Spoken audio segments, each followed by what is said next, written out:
guys, ayan po. Meron po tayong ikukwento. Ano po? Tungkol po ito sa mag-ina. Ayan po, yung mag-ina pong yun ay nagmamahalan. Ganyan naman po talaga yung mga magulang. Ayan.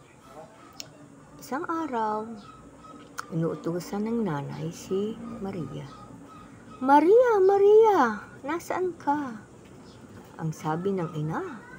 Ang sagot ni Maria, Inay, nasaan ka? Hindi kita makita.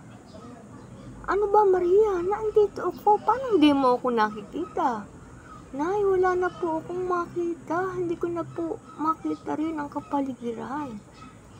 Sabi ng kanyang anak na si Maria. Nalungkot yung kanyang nanay. Nag-iisip kung ano ang gagawin. Isang umaga, bigla na lang sumigaw si Maria. Inay, Inay, nakakakita na ako. Nakakakita na ako. At pinuntahan niya yung kanyang nanay. Pagkakita niya sa kanyang nanay, Inay, bakit po? Wala kayong mga mata?